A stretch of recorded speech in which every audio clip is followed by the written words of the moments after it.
শুধুমাত্র রাজনীতি করার লক্ষ্যে একজন ভোটার তার নির্বাচিত মুখ্যমন্ত্রীর সঙ্গে দেখা করতে পারলেন না। একটা কথা বাঙালি হিসেবে পরিষ্কার, রসগোল্লাও আমাদের, জগন্নাথও আমাদের।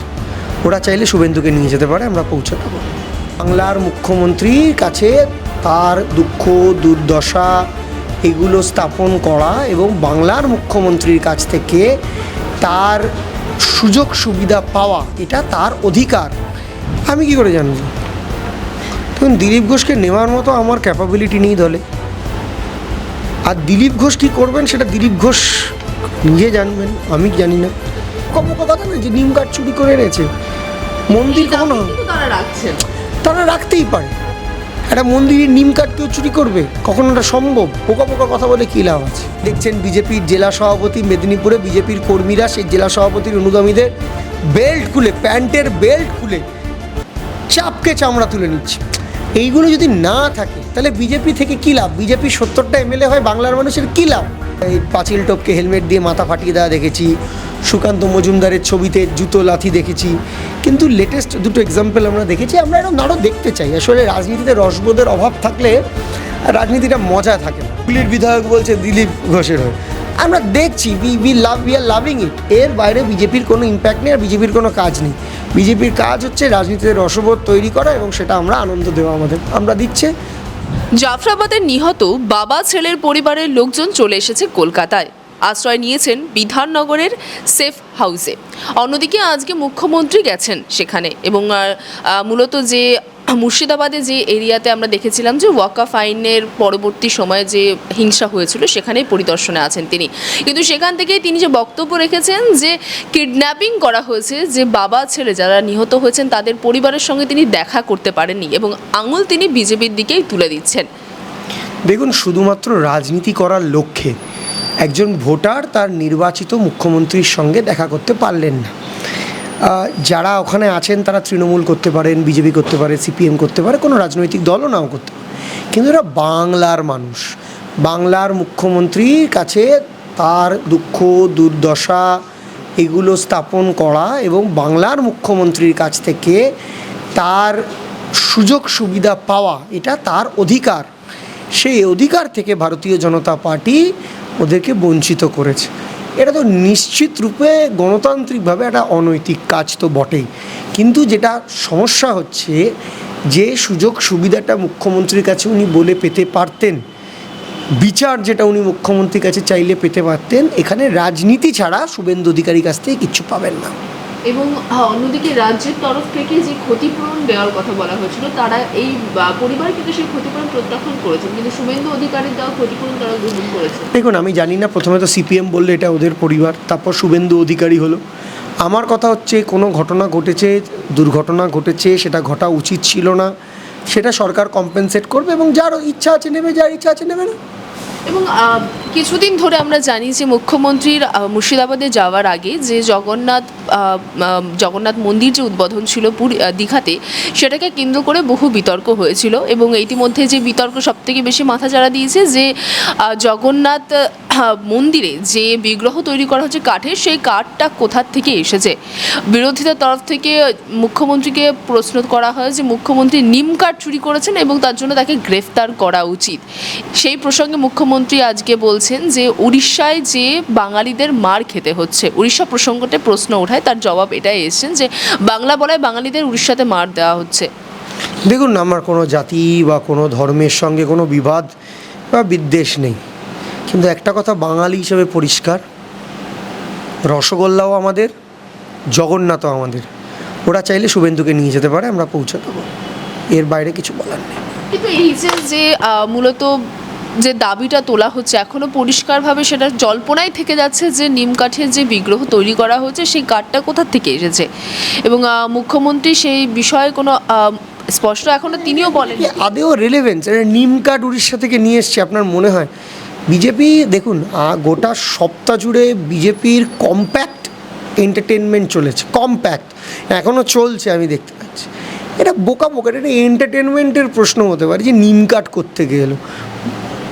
এটা বোকা কথা না যে নিম কাঠ চুরি করে এনেছে মন্দির, কখনো তারা রাখছেন, তারা রাখতেই পারে। একটা মন্দিরের নিম কাঠ কেউ চুরি করবে? কখনো ওটা সম্ভব? পোকা পোকা কথা বলে কী লাভ আছে?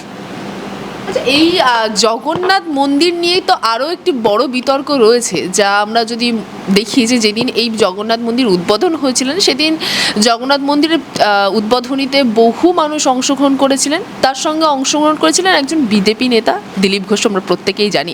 তারপরেই রাজনৈতিক জল্পনা শুরু হয়, দিলীপ ঘোষ কি তৃণমূল কংগ্রেসে যোগদান করবেন? আপনারা কি? আমি কী করে জানবো? আমি কী করে জানবো? তখন দিলীপ ঘোষকে নেওয়ার মতো আমার ক্যাপাবিলিটি নেই দলে। আর দিলীপ ঘোষ কী করবেন সেটা দিলীপ ঘোষ নিজে জানবেন, আমি জানি না।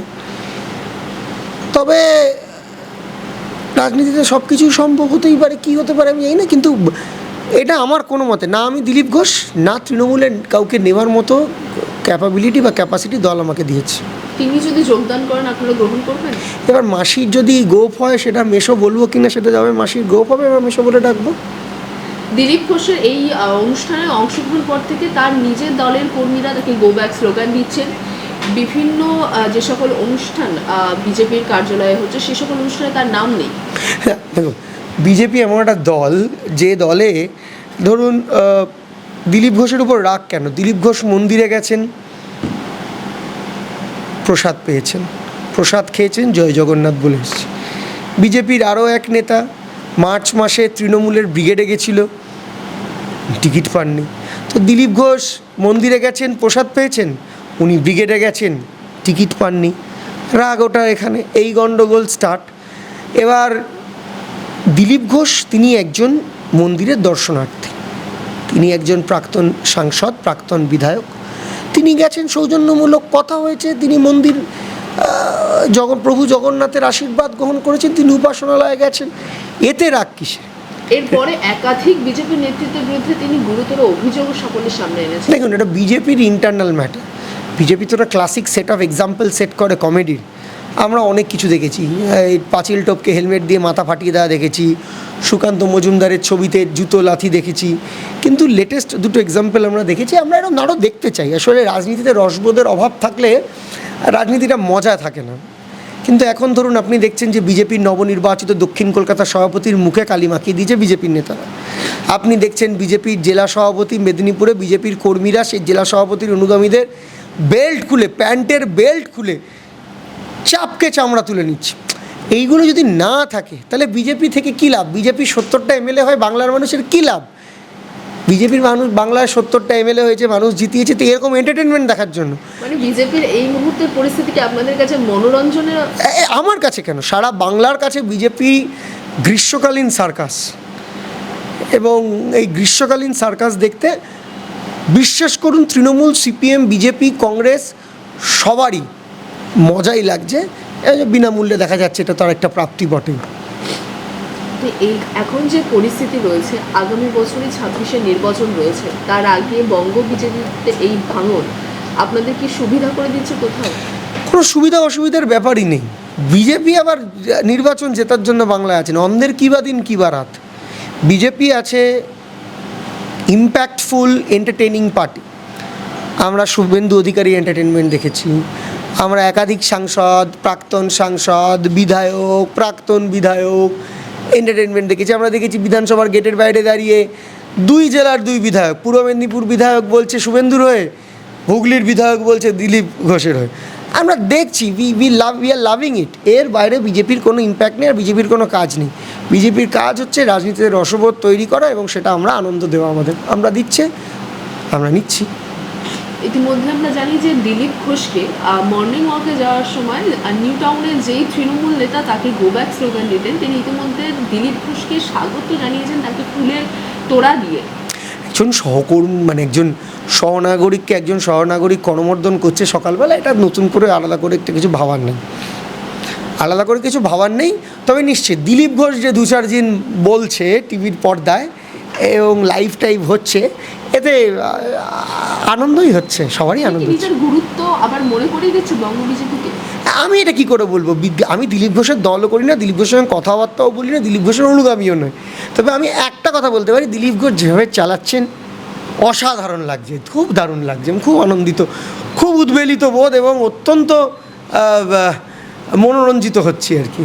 আচ্ছা, যে প্রসঙ্গ নিয়ে দিলীপ ঘোষের কথা উঠে আসলো, আর দীঘার জগন্নাথ মন্দির, এই জগন্নাথ মন্দিরকে মুখ্যমন্ত্রী নিজেই ধাম বলেছেন, জগন্নাথ ধাম, এবং তার পরবর্তীতে উড়িষ্যা সরকারের তরফ থেকে এই জগন্নাথ মন্দির বা জগন্নাথ যে ধাম শব্দটা ব্যবহার করছে তার সম্পূর্ণভাবে তারা বিরোধিতা করছে এবং এটা নিয়ে এখন বিতর্ক চলছে। দেখুন, I am not the right person to answer this. আমি ইসকনের যিনি সম্মানীয় মুখপাত্র আছেন, আমি তার কথা কোট করেই বলছি। 4টে ধাম বলা হয় আমাদের শাস্ত্রে, আমরা সবাই জানি 4টে ধাম: বদ্রীনাথ, পুরী জগন্নাথ, রামেশ্বরম, দ্বারকা। কিন্তু আমরা কি নবদ্বীপ ধাম বলি না? নবদ্বীপ ধাম তো স্টেশন আছে। মায়াপুর নবদ্বীপ ধাম আমরা বলি না? তাহলে দেখুন, আমি আবার বলছি, বারবার একটা কথা বলছি, জগন্নাথও আমাদের, রসগোল্লাটাও আমাদের। ওরা যদি খুব চাহিদা করে, ওরা পারলে এখান থেকে শুভেন্দুকে নিয়ে যাক। বাংলা হান্টের আরো খবর দেখতে নজর রাখুন। বাংলা খবর মানেই বাংলা হান্ট।